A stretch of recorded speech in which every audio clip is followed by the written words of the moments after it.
à l'écran, vous avez actuellement exactement le libellé qui a été publié dans la brochure de l'UTL, tel que je l'ai formulé au moment où on me l'a demandé, c'est-à-dire au mois d'avril. On nous demande en avril de prévoir ce qu'on va faire à l'année suivante. Donc, je me suis un peu creusé la cervelle et puis je me suis dit, bon, quelle est la formulation la plus adéquate, la plus à même de représenter ma démarche. Voilà, je suis tombé finalement, après hésitation, sur cette formulation, à la recherche de la cité idéale.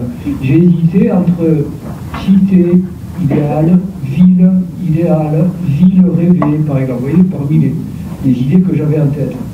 Et puis j'ai arrêté sur cité idéale parce que j'ai trouvé que c'était finalement le concept le plus englobant. C'est-à-dire que dans cité, il y a à la fois la notion de ville, évidemment, de ville au sens matériel du mot, comme espace bâti et pensé, et en même temps, dans la cité, il y a l'idée de, au sens profond du mot, la citoyenneté, la cité, au sens du lieu de la police, des Grecs. Donc le lieu s'exerce la citoyenneté, la société civile. Donc voilà pourquoi j'ai retenu cette formulation. Mais ensuite, bon, la phrase qui suit, vous voyez que j'ai un peu explicité quel était mon propos.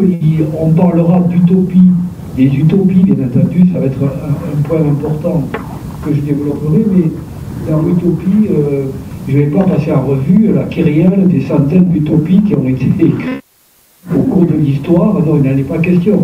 Je ne retiendrai que quelques utopies, quelques textes fondateurs, et qui ont un rapport avec la ville, c'est-à-dire dans la mesure où ils comportent des étendues d'ordre urbanistique, et pas simplement une pure spéculation intellectuelle. Vous voyez ce que je veux dire?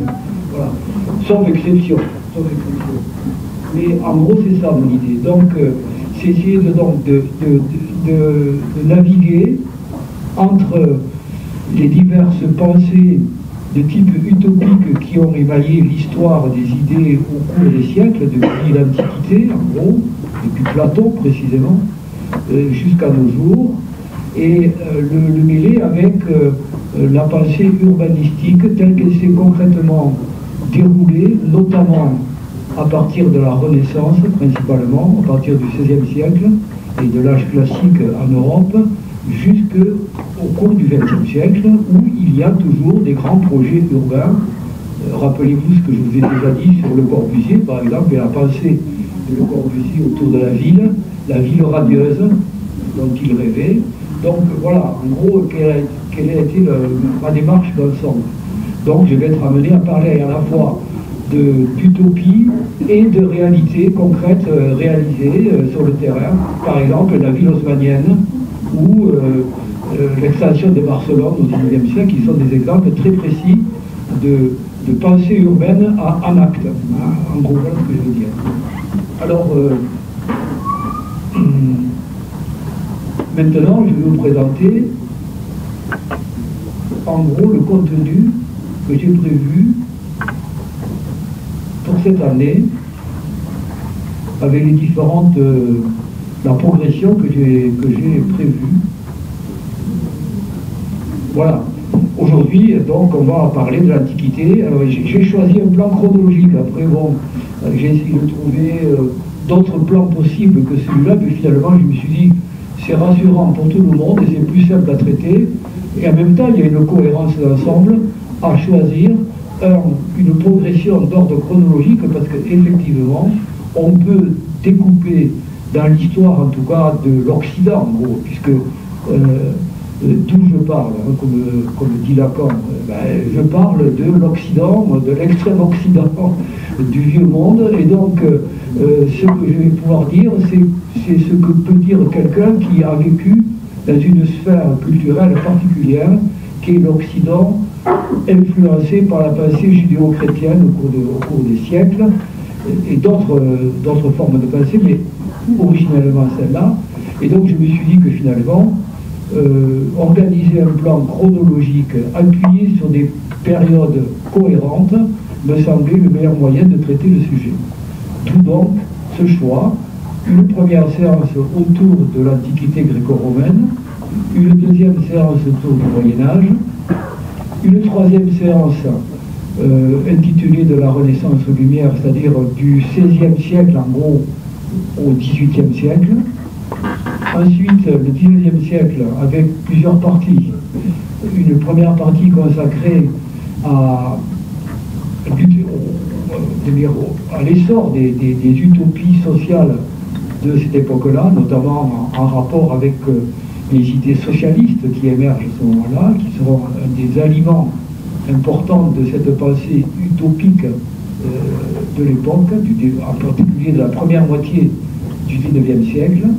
Ensuite, parallèlement, je vais décrire le développement concret des villes modernes, à ce moment-là, de l'apparition de la métropole moderne, en l'occurrence le Paris d'Haussmann et le Barcelone du plan Cerdà en particulier.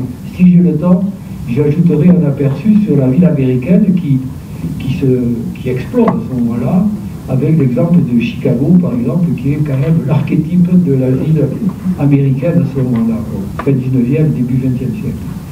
Et tout ça nous mènera à une sixième partie, sixième chapitre, dans lequel j'aborderai donc les solutions très concrètes qu'avancent un certain nombre d'architectes ou d'urbanistes ou de penseurs de la ville à la charnière du 19e et du 20e siècle, avec donc des projets vraiment qui sont de l'ordre du possible, qui ne sont plus des domaines vraiment de l'utopie proprement dite, mais qui sont vraiment des projets urbains articulés sur la réalité de la croissance urbaine à l'ère industrielle.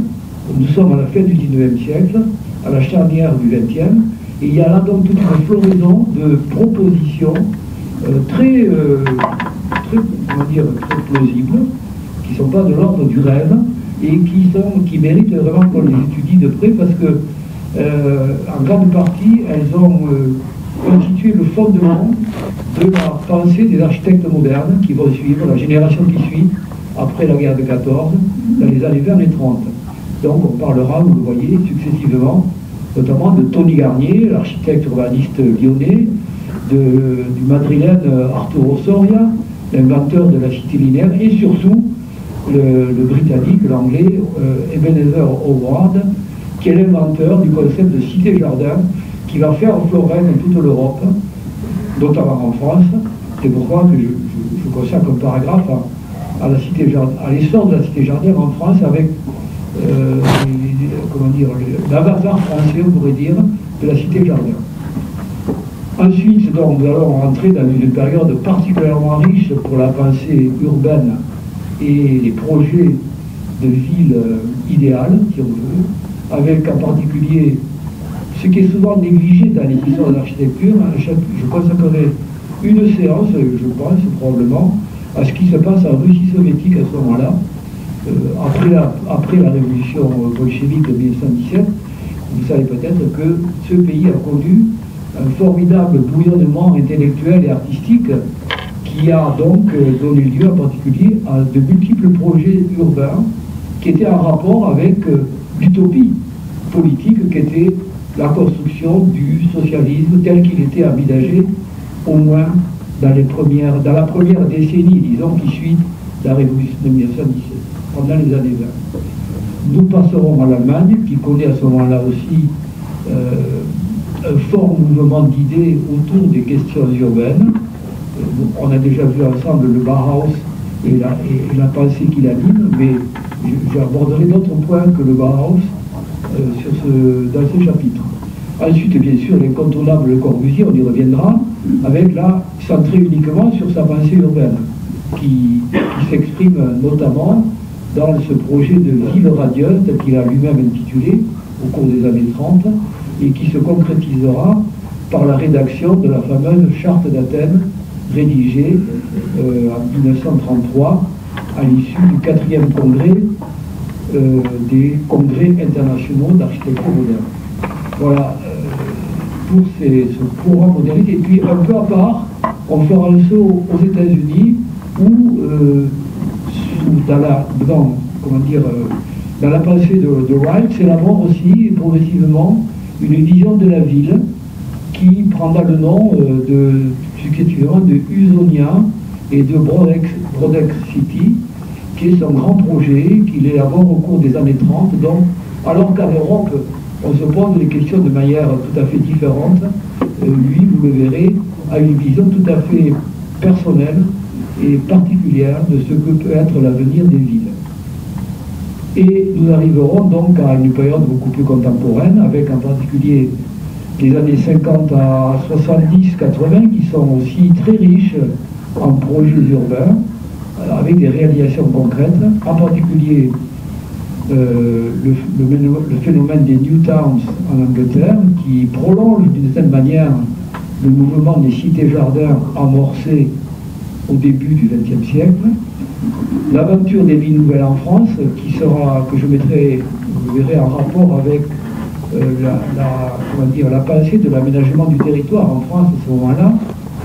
C'est au cours des années 60 et 70 que se déroule, donc que s'élabore ce projet de ville nouvelle, qui en particulier seront très concrètement construites autour de la région parisienne, mais pas seulement.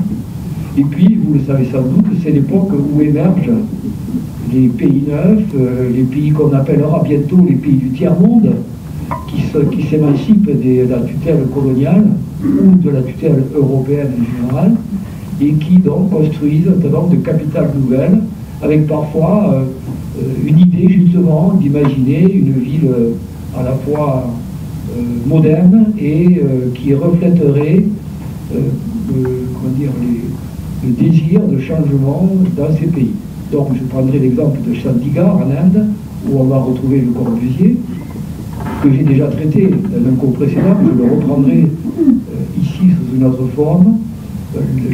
La construction de Brasilia au cours des années 60, et puis bon, éventuellement un exemple de ce qu'on peut appeler un éléphant blanc, la construction en pleine savane de la nouvelle capitale de la Côte d'Ivoire, à Yamoussoukro, fruit de la volonté de Houphouët-Boigny, qui à l'époque dirige le pays. Mais c'est marginal. Si j'ai le temps, j'en parlerai, sinon je serai tombé. Par contre, ce qu'il ne faudrait pas oublier, c'est qu'au même moment, on a, en rapport avec l'essor de la technoscience, on pourrait dire, déjà à l'époque, tout un courant de pensée qui surgit et qui prétend donc inventer des mégastructures, de futurisme urbain, qui est censé pouvoir répondre aux besoins nouveaux de l'urbanisation, qui à l'époque, nous le verrons, est galopante, que ce soit dans les pays industriels avancés ou dans les pays du tiers-monde. Et ce phénomène va continuer à se poursuivre dans la croissance urbaine, et il est toujours d'actualité. Ce qui le conduira donc, en guise de conclusion de tout ce parcours, à un chapitre qui est encore un peu, pour moi, en gestation, il n'est pas encore totalement en place, mais on essaiera d'aborder aujourd'hui, à l'heure des défis écologiques que nous connaissons, à quoi peut ressembler la ville rêvée d'aujourd'hui et de demain, avec différentes réponses, plus ou moins, où on retrouve plus ou moins des problématiques qui se sont posées dès le début du XXe siècle, et notamment, faut-il aller vers une ville de type cité-jardin améliorée, avec son autonomie énergétique et sa gestion décentralisée par les citoyens, par ses habitants, ou bien faut-il de nouveau penser à des nouvelles mégastructures, ce qui est en cours. Actuellement, nous le verrons, en Arabie est en train de se construire sous nos yeux, ébahis, une mégastructure qui s'appelle NEOM, The Line, avec un projet de ville géante, linéaire, de 150 km de long, pas moins. Et donc, en Arabie, on voit grand. Et il y a les milliards de dollars pour réaliser cette chose. Donc, nous verrons, nous aborderons un petit peu ces questions qui sont quand même au cœur de l'actualité aujourd'hui. Pensez à l'évolution de Dubaï, que je cite là, vous voyez, j'ai indiqué que je parlerai un petit peu de Dubaï. Vous avez sous les yeux quand même une méga structure urbaine qui s'est créée en une vingtaine d'années, quoi, en gros, hein. Et donc, voilà, c'est une orientation aussi lourde aujourd'hui du monde contemporain. Voilà, je n'en dirai pas plus pour aujourd'hui parce que je ne veux pas m'attarder plus longtemps. C'est pour vous donner à peu près une idée du parcours et de ce qui nous attend donc, dans les 3 mois qui viennent, 3 ou 4 mois qui viennent. Alors maintenant, nous entrons dans le premier chapitre, donc Ville et pensée urbaine dans l'Antiquité, du monde grec à l'Empire romain. Voilà comment finalement j'ai choisi d'intituler ce premier tome aujourd'hui. Alors nous verrons successivement, il y aura 3 points successifs. Premièrement, une description rapide quand même, hein, mais incontournable de 2 mythes fondateurs dans la pensée occidentale, le mythe de l'Atlantide et celui de l'âge d'or. Ensuite, nous verrons le monde grec, où c'est d'abord une pensée urbaine à partir de la ville classique du 5e siècle jusqu'à l'ère qu'on appelle hellénistique. Vous savez que dans l'histoire grecque, on appelle hellénistique la période qui s'ouvre après la mort d'Alexandre et la fondation des royaumes post-alexandrins, si vous voulez.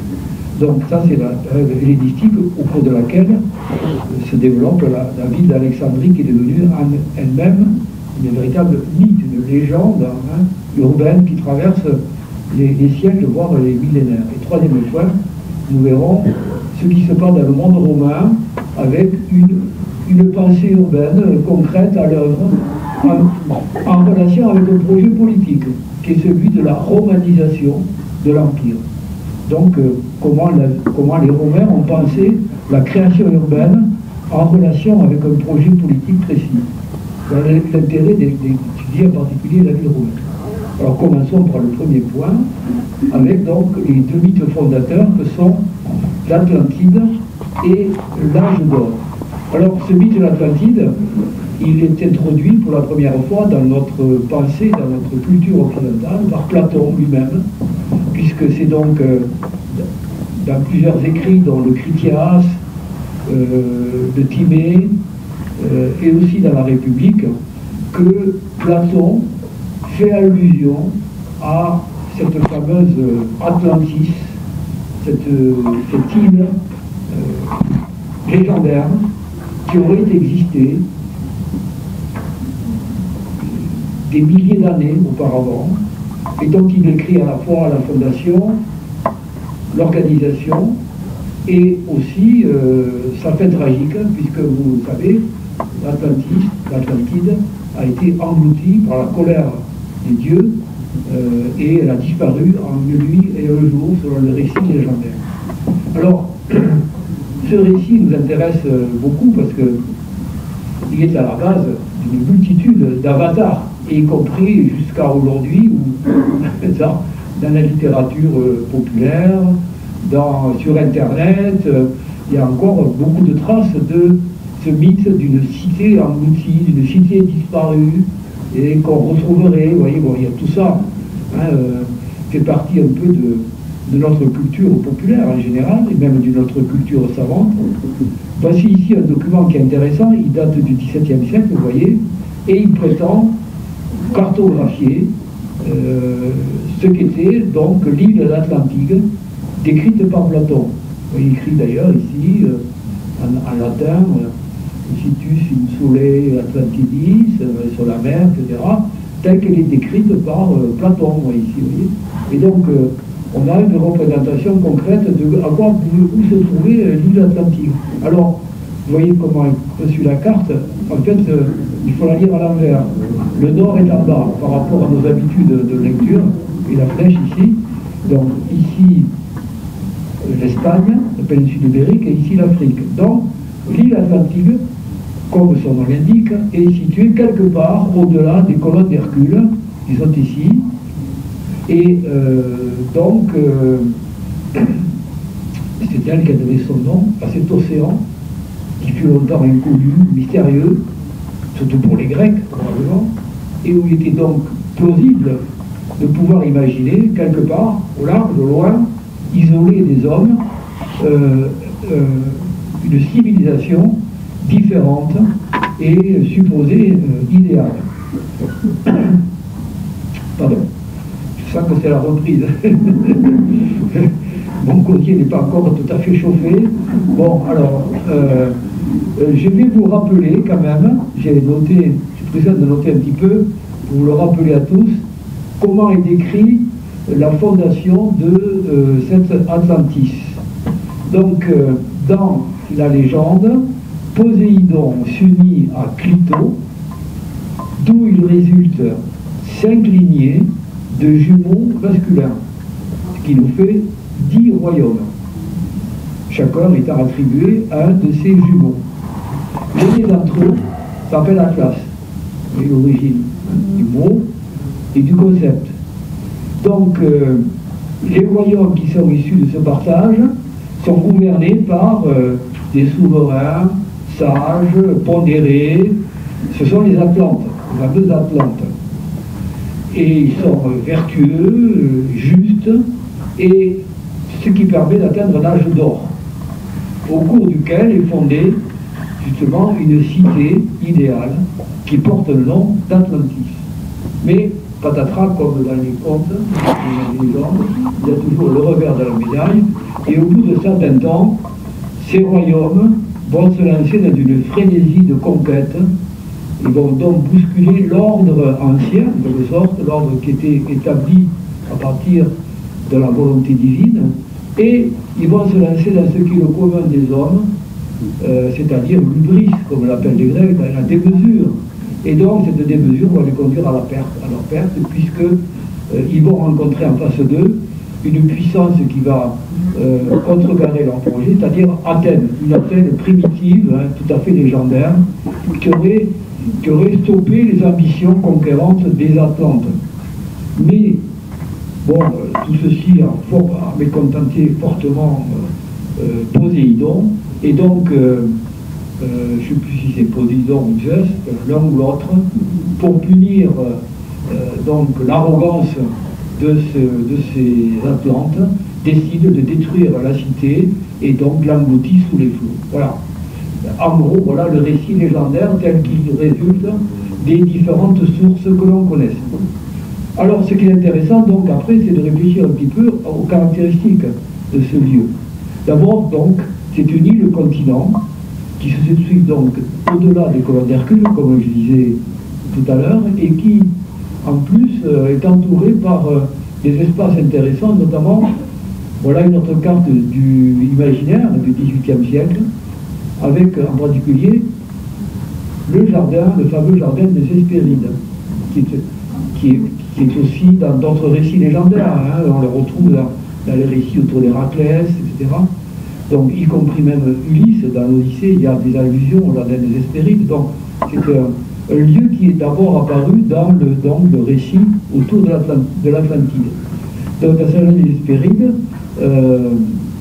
c'est important parce que dans la mythologie contemporaine, dans les succédanés, il existerait quelque part un reste du jardin des Hespérides. Et ce jardin des Hespérides, certains le localisent dans les îles Fortunées, comme on les appelait autrefois, et qui sont aujourd'hui les Canaries. Donc pour certains, les Canaries seraient le reste de ce monde englouti, dont une partie du jardin des Hespérides, ces îles Fortunées, où tout pousse facilement, seraient donc les Canaries. Alors donc, c'est une île, première caractéristique, une île isolée, inaccessible, comme coupée de la réalité humaine ordinaire.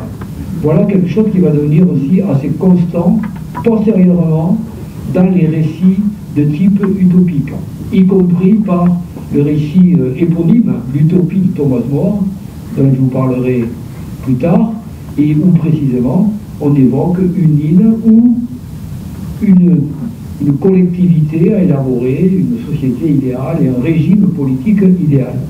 Donc une île de taille réduite. Autre élément qui sera souvent constant dans les récits de type utopique, il y a donc la taille de la collectivité concernée. Ici, elle est donnée pour environ 5000 habitants hein, dans la République. Donc une taille volontairement réduite qui autorise à penser unité et harmonie, vous voyez, c'est plus facile à réaliser dans quelque chose de petit que dans quelque chose de grand. Et ça, c'est le problème des utopies, passer du petit au grand, précisément. Comment dire, de l'individuel à une dimension beaucoup plus importante. Troisième point important, il y a un projet communautaire avec un partage des richesses, une abolition de la propriété privée qui permet à chacun, grâce à cette mise en commun des richesses, de vivre commodément, sans luxe excessif, mais de manière convenable, à la mesure de ses besoins, en quelque sorte. C'est aussi une idée qui démarre là, à chacun selon ses besoins, ça va faire Flores, cette idée-là. Bon. Donc, quatrième point important, cette île est gouvernée par des sages. Donc là, c'est la question de l'organisation politique qui est questionnée. Comment gouverner? Ben, précisément en confiant le pouvoir à ceux qui sont censés être les meilleurs d'entre eux, c'est-à-dire les philosophes, les sages, qui sont censés donc pouvoir exercer le pouvoir au nom de tous. C'est souvent rebattu et tourné dans tous les sens dans les différentes utopies proposées au cours des siècles.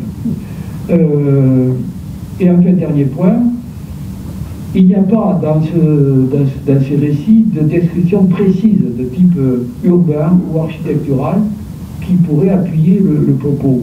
Par contre, il y a l'idée qu'il y a un plan en large cercle concentrique. Donc il y a quand même une figure géométrique qui est présentée autour d'un temple central consacré ici à Poséidon. De la mer, on est dans l'Atlantique. D'accord? Voilà. Quelques points qui sont importants et qu'on retrouvera très souvent dans les différents types de récits à caractère utopique.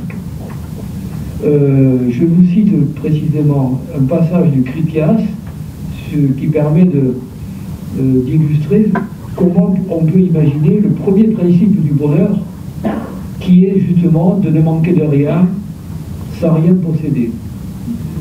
Voilà la citation. Ils avaient tout le nécessaire pour la nourriture et l'éducation, mais aucun d'eux ne possédait rien en propre. Ils pensaient que tout était commun entre eux tous, mais ils n'exigeaient des autres citoyens rien au-delà de ce qui leur suffisait pour vivre. Attentifs à garder le juste milieu entre le faste et la pauvreté servile, ils se faisaient bâtir des maisons décentes.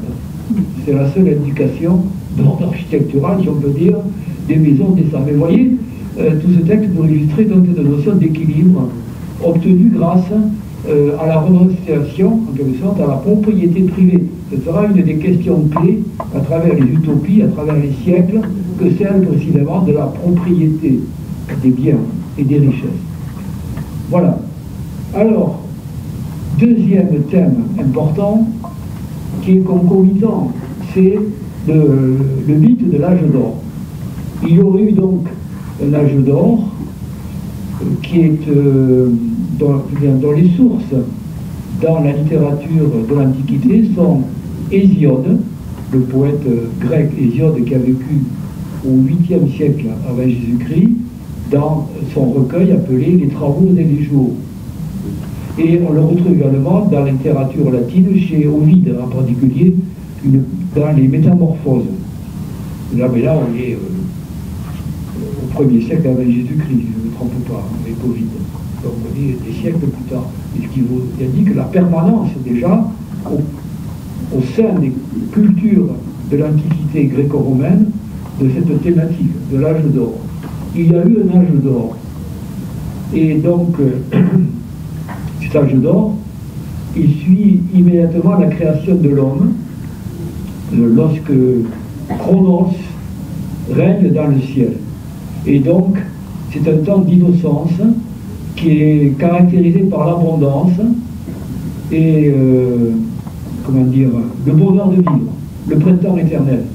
Et là, vous avez donc un tableau de la Renaissance européenne, de Lucas Cranach, vous voyez, de 1530, c'est la Renaissance, on est dans l'âge du peintre allemand, vous connaissez tous, j'imagine, et vous voyez cette représentation tout à fait extraordinaire de l'âge d'or, avec des hommes et des femmes s'ébattant librement, nus comme la nature les a fait, finalement, on peut dire, librement et en toute simplicité, au milieu d'une nature qui fournit en abondance, vous le voyez, tout ce qu'il faut pour vivre, il suffit de se baisser pour ramasser de quoi manger.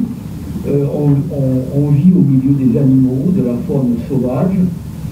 C'est véritablement, pour employer une terminologie chrétienne, biblique, c'est le jardin d'Éden. Vous voyez le parallèle, hein, l'âge d'or, c'est le jardin d'Éden.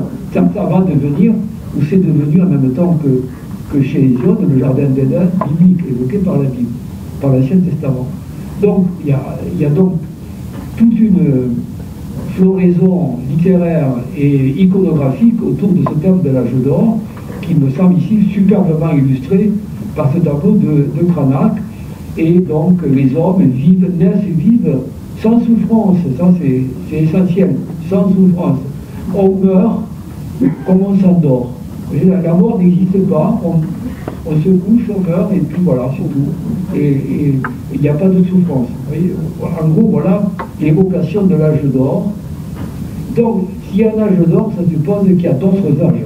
Et effectivement, dans la littérature antique, chez Hésiode et chez d'autres aussi, il y a l'évocation que il y a eu un âge d'or, mais il est bien révolu, et on est passé à des âges tout à fait différents.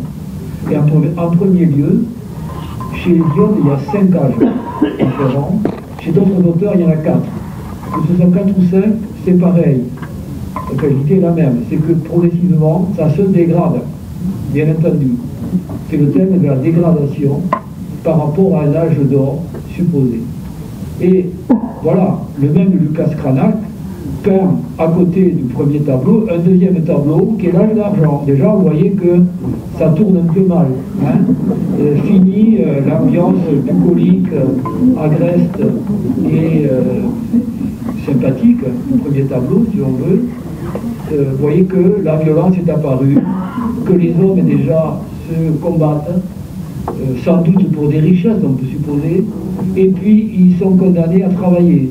Fini le temps béni où l'on pouvait cueillir dans la nature les fruits qu'elle nous offrait. Il faut désormais travailler pour obtenir de quoi se nourrir.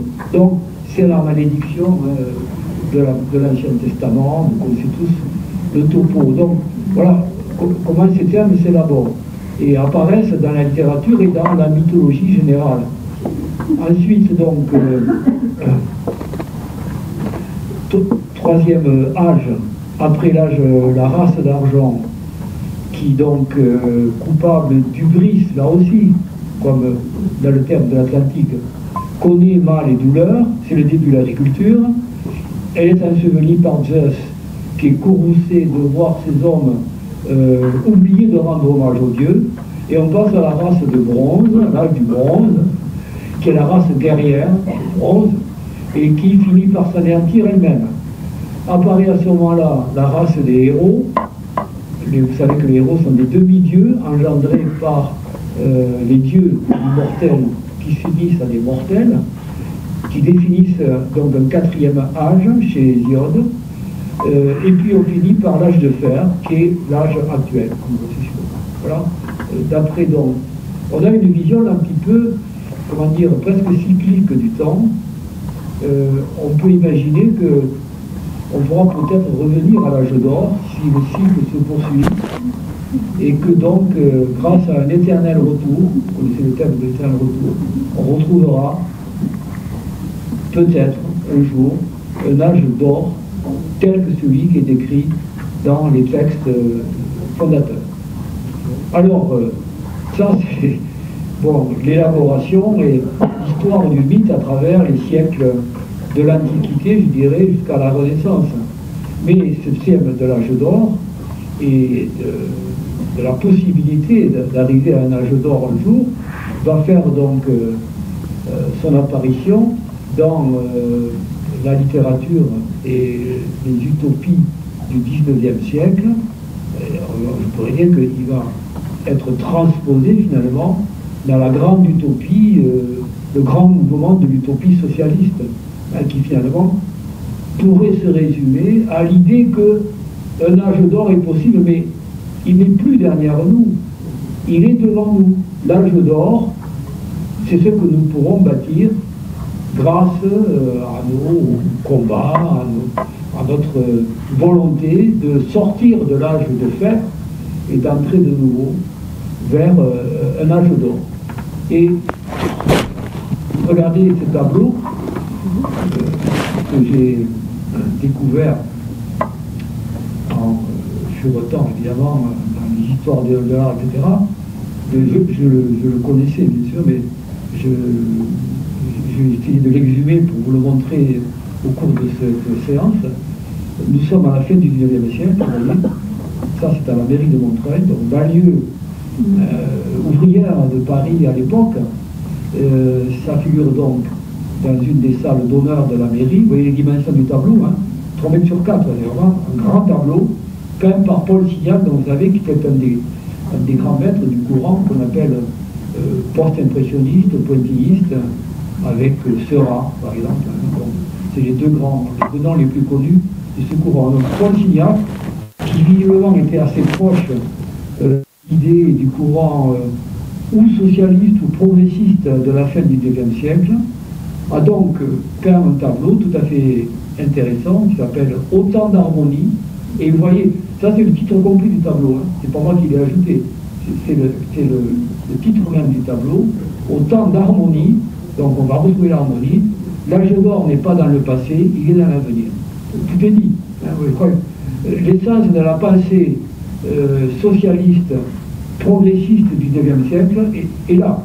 Hein, donc, je veux dire que ce mythe de l'âge d'or, que je vous ai décrit un petit peu auparavant, est vraiment quelque chose de très puissant et de porteur de beaucoup d'idées progressistes qui peut-être animent encore le monde aujourd'hui.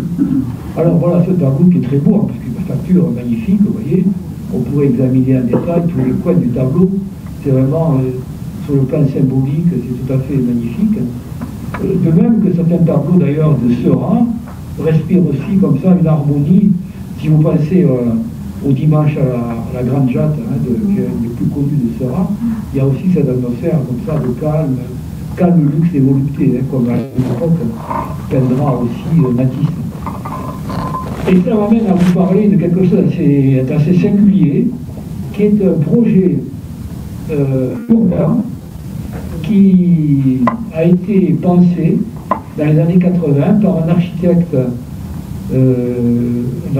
qui est luxembourgeois d'origine et qui a travaillé à ce moment-là pour un couple de mécènes allemands, Hans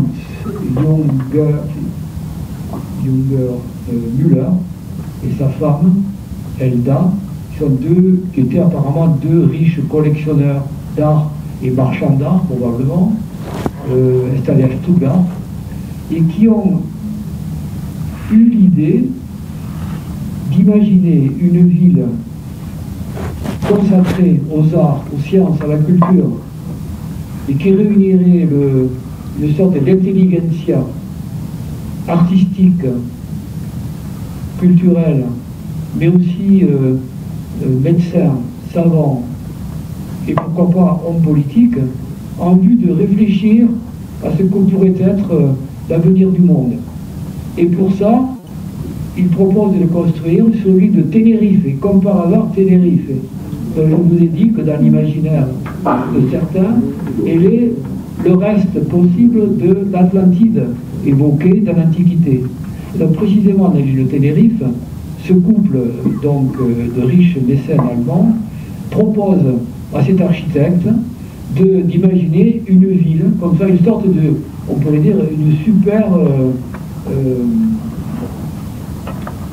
Villa Médicis, vous cherchez le mot. Vous voyez, un lieu où se réunirait le gratin de la culture et des sciences pour réfléchir ensemble, pour imaginer le monde possible du futur. C'est un vrai projet qui a donné lieu, je vous ai apporté la brochure. Donc, je peux faire circuler ce projet, qui est tout à fait intéressant parce que vous voyez le que nous va faire passer.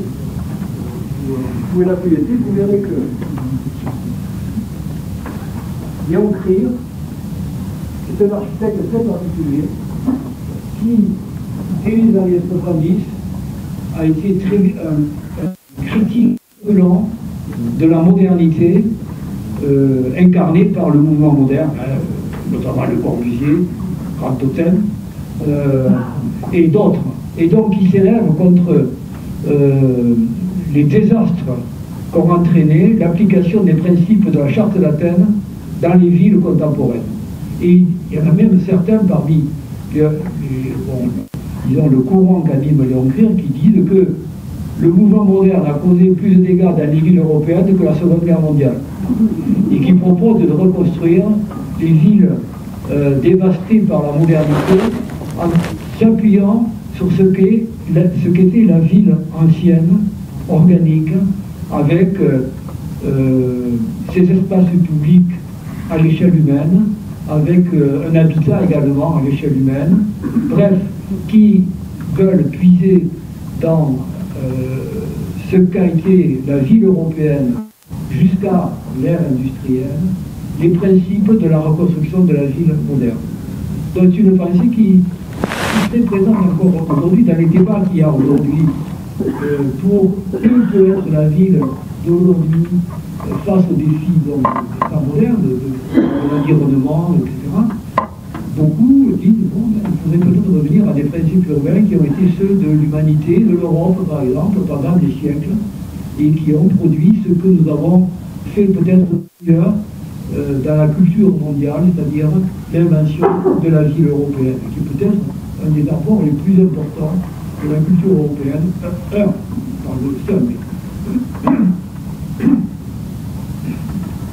Un des grands apports du génie européen à l'histoire de l'humanité. Voilà leur thématique. Et donc, l'intérêt de ce projet, c'est que, précisément, voilà, Léon Krier, vous voyez, père entouré de son rêve d'architecte, de retour à une architecture classique, on pourrait dire, inspirée par l'Antiquité notamment, gréco-romaine. Donc,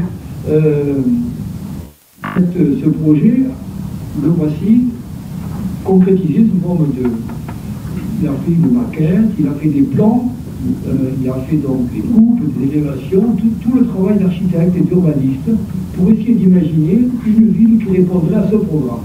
Réunir ici, régulièrement, tout un gratin donc, de l'intelligence humaine pour réfléchir à l'avenir de l'humanité. En gros, c'était ça le programme. Et donc, de concevoir à la fois des édifices publics et des lieux de résidence privés pour que ça puisse fonctionner. Voilà. Et donc, on a cette maquette absolument étonnante où on voit bien que Léon Krier est attiré par l'héritage gréco-romain, mais bon, après tout, pourquoi pas, hein, aujourd'hui encore aussi, les principes de l'architecture classique restent en œuvre dans beaucoup d'édifices. Donc, il n'y a pas de raison de s'alarmer de ça. En tout cas, voilà un projet qui était tout à fait étonnant et dont je vous parlais ici pour vous montrer le lien profond, vous voyez, entre la mythologie ancienne qui s'est formulée grosso modo 5 ou 6 siècles avant Jésus-Christ jusqu'à 25 siècles après, sa persistance à travers un certain nombre de courants de pensée. Et pour illustrer encore mon propos, j'ai trouvé ça encore sur Internet. Il y a beaucoup de choses, on peut trouver beaucoup de choses sur Internet si on fouille un peu avec l'idée précise. Et en particulier, j'ai tombé sur cet auteur que je ne connaissais pas, j'avoue, Georges Perry, qui apparemment est quelqu'un d'origine russe, mais qui est installé aujourd'hui au Canada, aux États-Unis, je crois.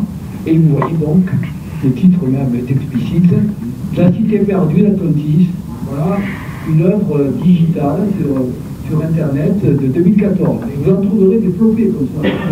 de production qui montre à quel point ce mythe de la cantine est puissant dans la pensée et dans l'iconographie occidentale. Alors, je parle, vous remarquez, je parle de l'Occident. Je veux dire, là je voudrais y revenir. Modestement, je ne peux parler que de ce que je connais, c'est-à-dire je suis quelqu'un issu de l'Occident européen, et je ne connais pas, j'avoue, là j'étais une lacune majeure, je n'ai pas les moyens, je ne connais pas ni la culture de type indienne ou chinoise, ou le monde arabo-musulman, et la culture islamique, pour pouvoir parler de façon intéressante de y a-t-il dans ces cultures cette même idée de cité idéale? Je ne le sais pas. L'idée de jugement dernier, elle existe, j'y reviendrai, dans l'islam, au même titre que dans le christianisme ou dans la pensée judéo-chrétienne.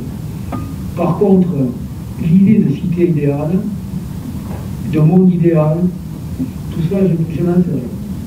En tout cas, je ne préfère pas aventurer dedans et je reste limité à ma sphère donc, de l'Occident. Et voilà, notre sphère occidentale, elle est quand même un de ses berceaux, c'est là, et y compris pour l'urbanisme. Donc dans le monde grec, ici, le titre, vous voyez, Hippodamon de Milet à la fondation d'Alexandrie, ce qui réduit l'histoire du monde grec à peu de choses, parce que Hippodamon de Milet, c'est un homme du 5e siècle, de l'âge classique, et Alexandrie est fondée en 331. Donc, mon créneau, là, hein, si vous voulez, chronologique, c'est 2 siècles, en gros, 2 siècles ou 3 siècles, pas plus.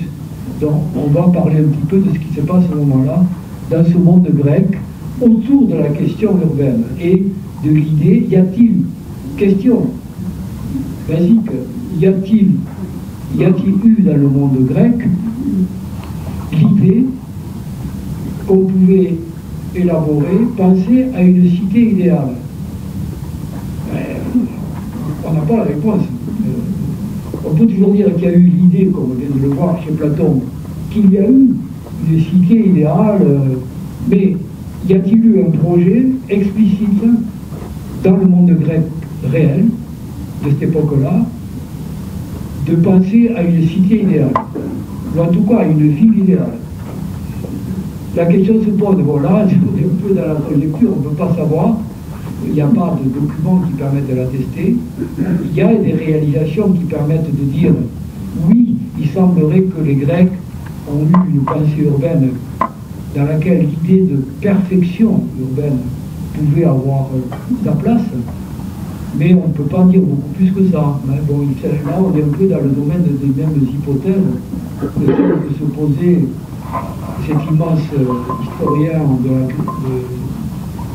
la Grèce et de Rome, qui est décédé il y a quelques années, qui s'appelle Paul Veyne. Je ne sais pas si vous connaissez son nom, mais c'est vraiment un très grand historien, en particulier des mentalités de l'Antiquité, tel qu'on peut essayer de les imaginer, qui a écrit un livre très stimulant, dont le titre dit bien ce qu'il veut dire. Les Grecs, en gros, le titre, si vous aimez, c'est « Les Grecs ont-ils cru à leur mythe ?» Je voudrais te poser cette question. Est-ce que les Grecs croyaient à leur mythe? Est-ce qu'ils vraiment ils croyaient à leur mythe, ou bien est-ce que c'était pour eux, comme nous, les chevaliers à table ronde? Si vous voulez, pour nous, les chevaliers à table ronde, on sait bien, en quelque sorte, que c'est le fruit de notre imaginaire. D'accord? Donc, mais ils habitent notre conscience. Et ils fondent certaines pensées, etc. Donc, quel rapport avaient les Grecs réellement avec leur mythe fondateur? Bon, c'est une question qui est encore à ce jour insoluble. Mais en tout cas, le fait de se la poser, ça permet aussi de relativiser un petit peu ces questions-là et de se dire, après tout, bon, laissons ça de côté, voyons ce qu'ils ont réalisé et nous verrons bien s'il y avait vraiment une pensée à l'œuvre dans leur réalisation urbaine. Alors, commençons par la ville la plus connue et qui, pour beaucoup, résume la Grèce, Athènes. qui semble être la ville de l'âge classique.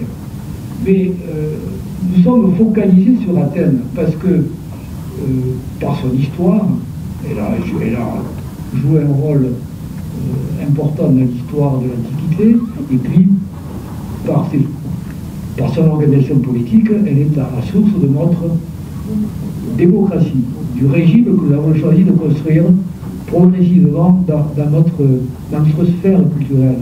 Donc, à ce titre-là, elle est au centre de l'histoire, et pour beaucoup, la Grèce se résume à l'Athènes. Or, là, bon, je vous arrête. Le monde grec n'a jamais été unifié.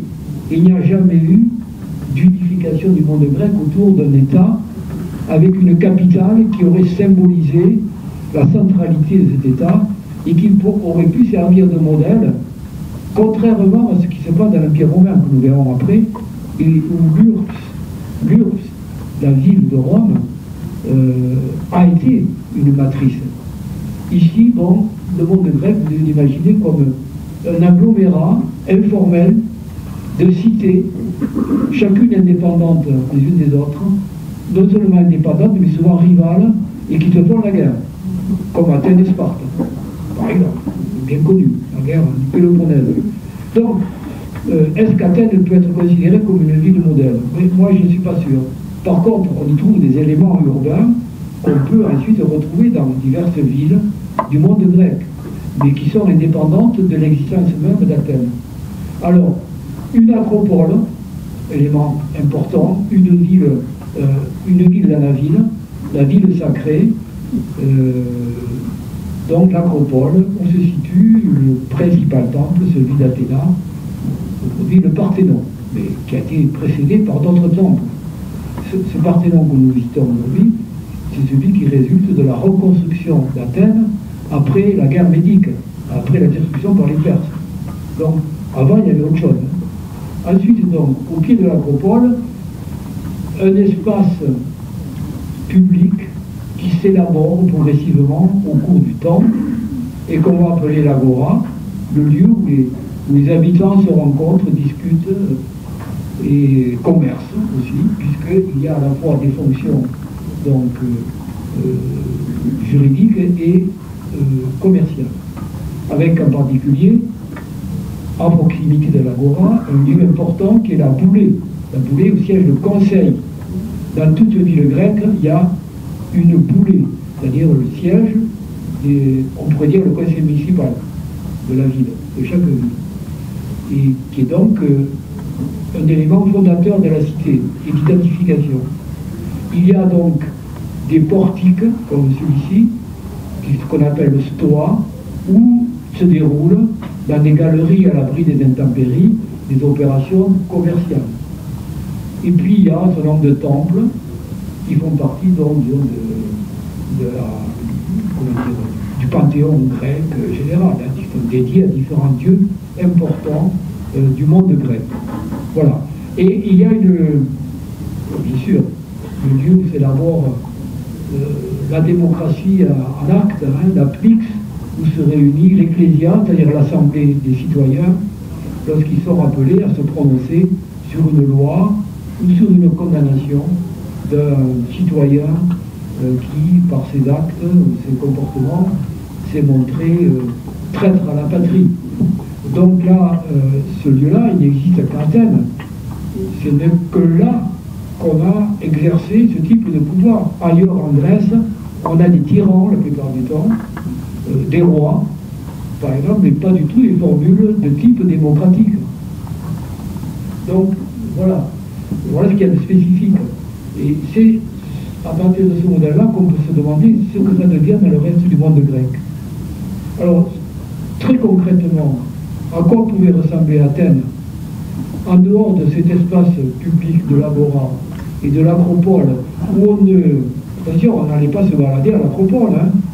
La voie sacrée que l'on empruntait, c'était uniquement pour les cérémonies rituelles, comme par exemple les Panathénées, dont la procession se déroulait à travers la cité jusqu'à monter à l'acropole pour finir. Mais ce n'était pas du tout un lieu public où on venait se promener comme on rentrerait dans une église ou une cathédrale aujourd'hui. ne faut pas du tout l'imaginer comme la vie publique se déroule ici en bas, là, voilà. Et autour, qu'est-ce qu'on a? Bien, autour, on a un fouillis de maisons. Moi, je pense que imaginer Athènes au 5e siècle ou même au 6e, c'est voir en particulier ce que sont ces grosses villes méditerranéennes. Vous avez des exemples multiples en Sicile, de ces villes où il y a 30, 40 ou 50 000 habitants, ce qui était la population d'une ville moyenne grecque, si vous voulez, des grandes villes grecques de l'époque. Donc, dans un agglomérat, comment dire, informel, de maisons agglutinées autour de ruelles, de placettes, vous voyez, mais pas du tout une ordonnance générale. Donc voilà un peu le modèle à quoi on peut penser à propos d'Athènes. En dehors de l'espace plus ou moins régulé autour de l'agora, un fouillis d'habitats plus ou moins informels.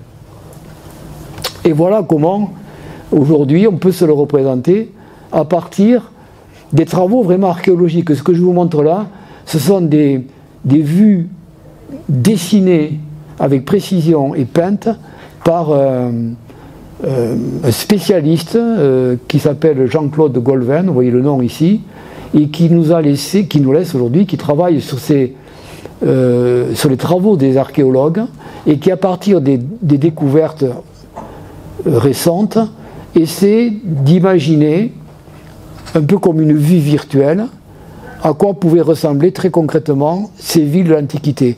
Il nous a laissé tout un tas d'évocations des villes romaines qui sont plus faciles à imaginer qu'Athènes à l'époque, mais il nous a laissé beaucoup de villes romaines comme Narbonne, Nîmes, Arles, etc., de la Gaule romaine, et qui sont parfaitement plausibles parce que fondées sur les trouvailles archéologiques. Ce n'est pas une ville de fantaisie surgie comme ça, ce n'est pas de l'héroïque fantasy. On est dans la transcription la plus précise possible de la réalité archéologique de ces villes. Donc vous voyez bien ce que je vous dis, ce que je vous disais. Des espaces plus ou moins ordonnés autour de l'agora et de quelques bâtiments publics, et puis ailleurs un fouillis assez indescriptible de ruelles et de placettes disséminées au hasard. Ce qui s'oppose, vous le voyez sur cette image, à la ville voisine, au port d'Athènes, qui est le Pirée. Ça, c'est un essai de représentation d'Athènes et du Pirée à la fin du 5e siècle, après les guerres médiques. Et alors vous voyez que, ce que je vous disais, autant Athènes apparaît comme un fouillis non ordonné, autant le Pirée apparaît comme une ville ordonnée. Vous voyez le contraste entre les deux. Mais la différence entre les deux, c'est l'intervention d'Hippodamos de Milet.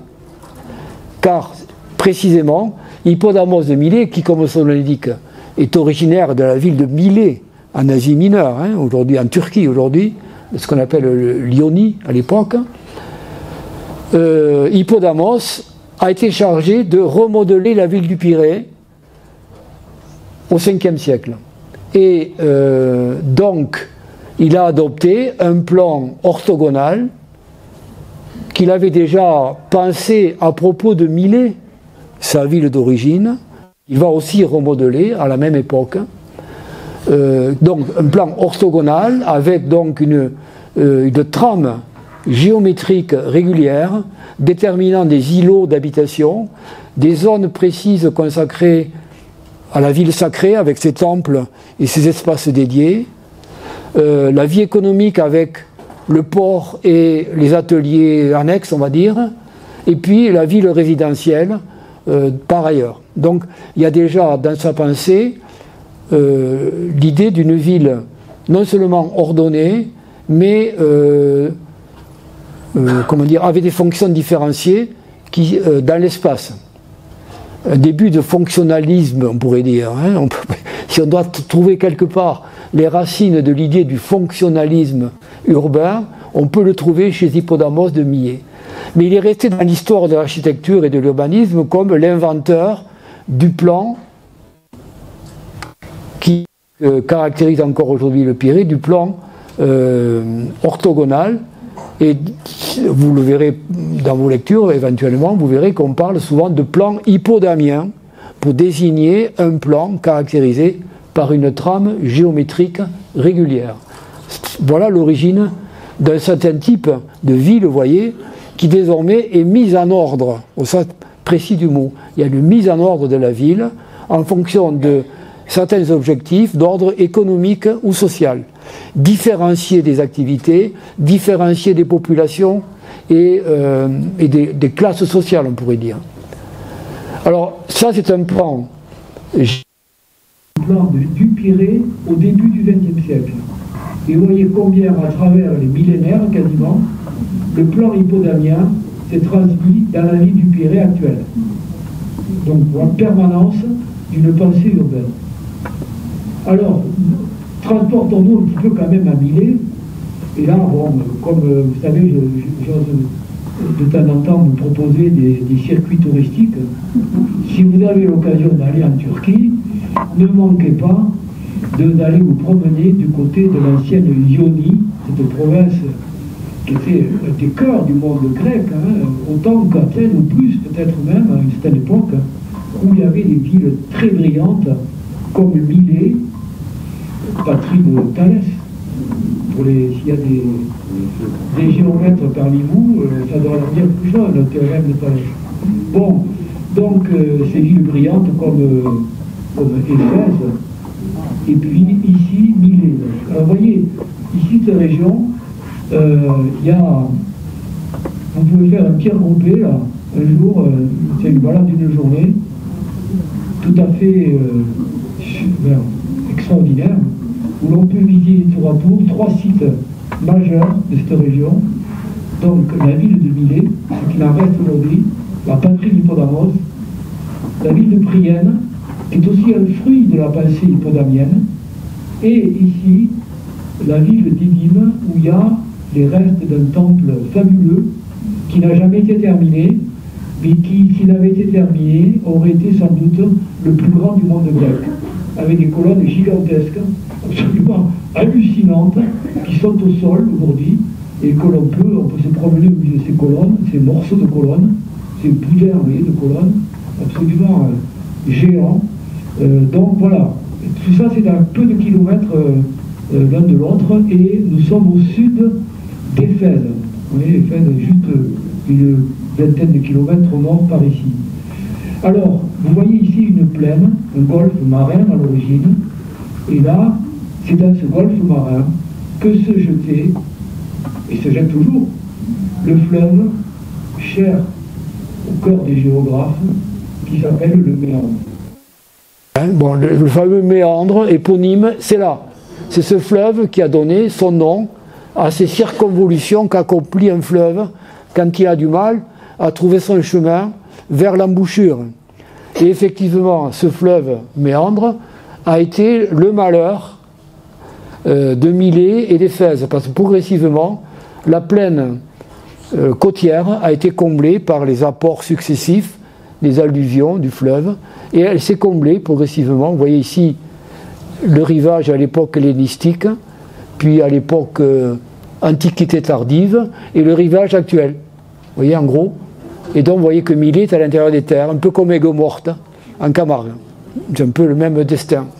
Voilà, donc Milet, voilà le plan de Milet par Hippodamos, qui figure dans toutes les histoires de l'urbanisme un peu, c'est un peu l'archétype quoi, du plan orthogonal, etc.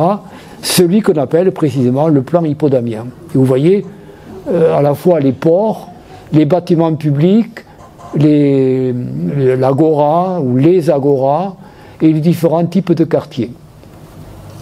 Aujourd'hui, alors voilà, sur un plan simplifié, l'état des ruines d'aujourd'hui, de ce qui reste de cette glorieuse cité de Milet, par laquelle on rentre aujourd'hui, c'est singulier d'ailleurs. On a aujourd'hui, quand on va visiter le site, on arrive par ici, et puis le parking est par là, et l'accueil est là, et puis hop, on rentre, et puis on bute sur le théâtre. C'est un des rares cas où, dans le monde grec, un théâtre a été construit sur une ville, sur un espace plan, et au lieu de s'appuyer sur une colline, vous voyez, la plupart des théâtres grecs sont aménagés au flanc d'une colline et utilisent la pente pour aménager la KVA et les gradins. Et là, pas du tout. On est dans une plaine rase, justement, la plaine du Méandre, absolument horizontale, et donc il a fallu construire un théâtre, et c'est par là qu'on rentre aujourd'hui. Il en reste une bonne part, hein, il est en très bon état. Alors vous remarquez en particulier l'importance des agoras dans cette ville nouvelle que Hippodamos a imaginée pour la reconstruire, car Milet a été une des premières victimes des guerres médiques, j'ai oublié de le dire. Les guerres qui ont opposé l'Empire perse au monde grec et à Athènes en premier, ça a commencé en Ionie, en Grèce d'Asie.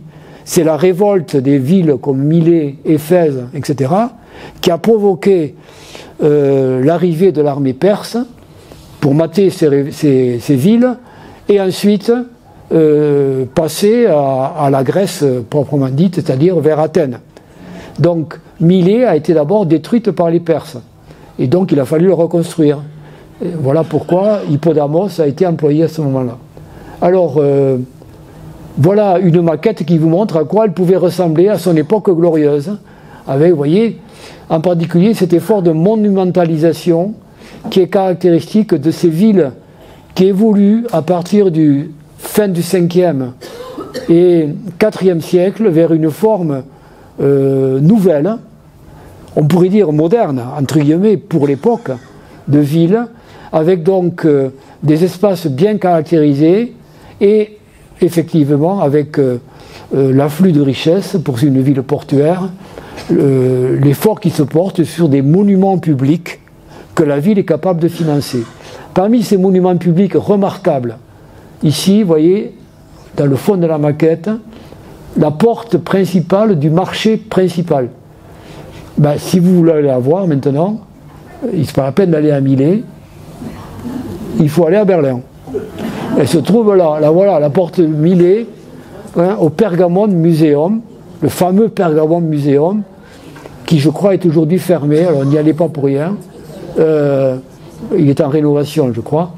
C'est là qu'on trouve aussi l'hôtel de Pergame et les portes de Babylone, hein, en bleu, là, bon, magnifique.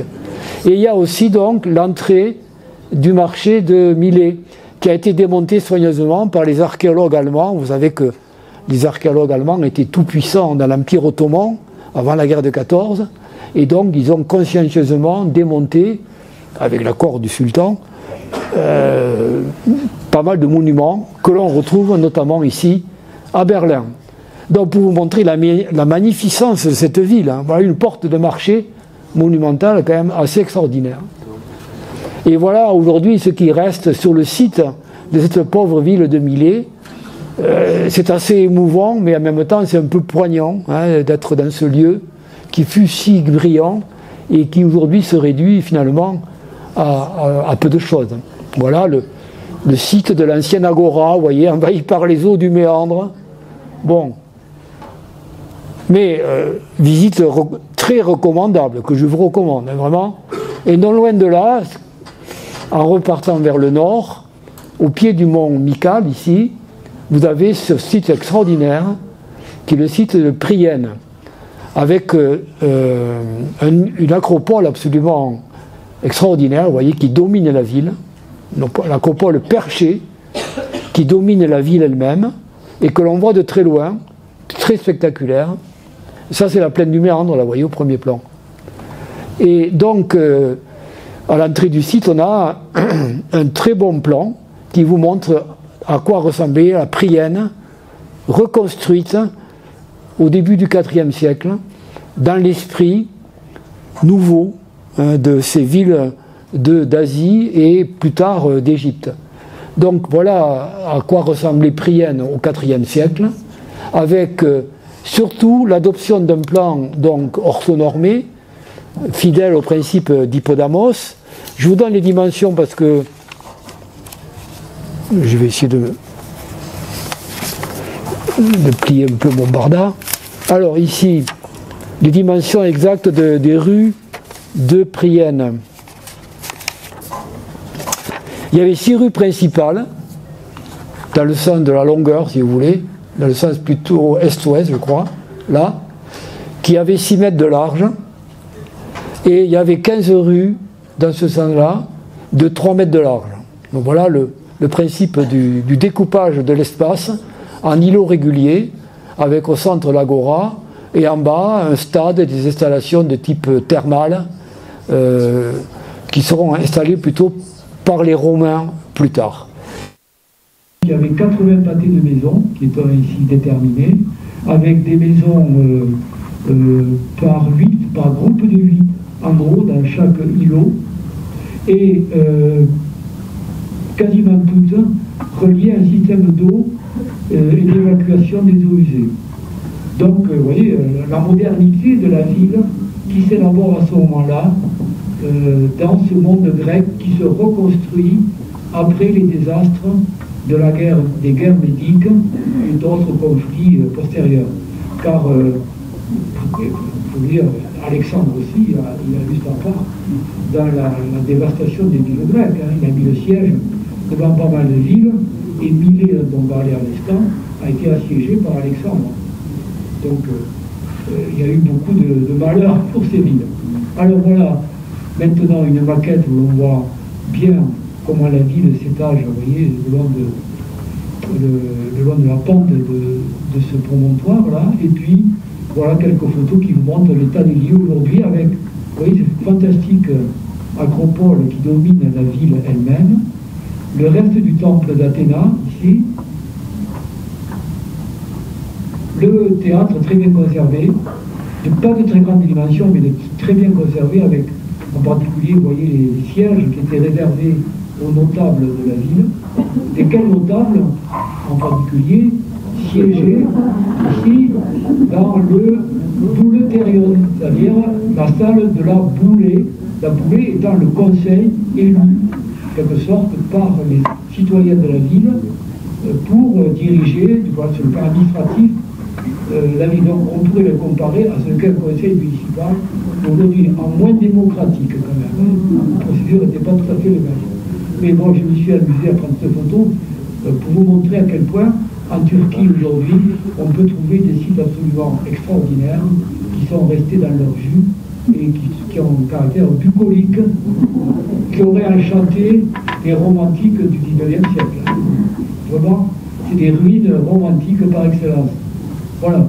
Alors, maintenant, passons à Alexandrie, et on terminera là-dessus, donc Rome, on le verra la prochaine fois. Hein, parce que je dois m'arrêter dans 10 minutes. Ça marche toujours, d'accord. Alors, Alexandrie, alors s'il y a une ville mythique, devenue mythique, c'est bien Alexandrie. Et dans l'iconographie européenne, elle a été maintes fois représentée. Et ici, j'ai choisi 2 tableaux du XVIIIe siècle, vous voyez, qui vous montrent précisément la persistance de ce mythe d'Alexandre fondant une ville avec, vous voyez ici, au centre de la toile, de la composition, ce doigt impérieux. C'est bien la volonté impériale qui préside à la création de cette ville, qui est conçue pour être d'emblée la capitale, pour être une métropole, pour être une capitale. Alors là, justement, vous voyez, par rapport à ce que j'ai dit sur le monde grec d'avant, avec ses multiples cités éparpillées et rivales, là on est au contraire à l'époque des royaumes. Après Alexandre, à sa mort, très vite après la fondation d'Alexandrie, ses principaux lieutenants se partagent l'empire alexandrin en 4 grands royaumes, dont le royaume d'Égypte, le royaume des Lagides, qui est confié à Ptolémée, un de ses lieutenants, lequel Ptolémée fondera la bibliothèque dans la ville d'Alexandrie. Et c'est un lointain descendant, une lointaine descendante, Cléopâtre, qui sera la dernière reine de cette dynastie des Lagides. Alors, deuxième gravure, de la même époque, 18e, vous voyez, on est 790, fin 18e, fondation d'Alexandrie, complètement, alors là, fantasmagorique, vous voyez, on imagine même des montagnes. Si vous connaissez Alexandrie, le delta du Nil, vous pouvez chercher les montagnes. Hein, bon. Donc c'est vraiment, on est dans la fantaisie. Là, pour le coup, la fantaisie au sein de Heroic Fantasy. Hein, avec toujours le prince qui préside à la création et à la cité. Et puis voilà comment on peut se la représenter donc dans sa splendeur de l'époque de l'Agide, avec son plan blanc.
Un rôle essentiel dans la pensée scientifique ou philosophique et plus tard religieuse, car c'est aussi à Alexandrie que des communautés chrétiennes se sont installées et ont contribué au développement premier du christianisme. L'Égypte a été un des foyers premiers du christianisme.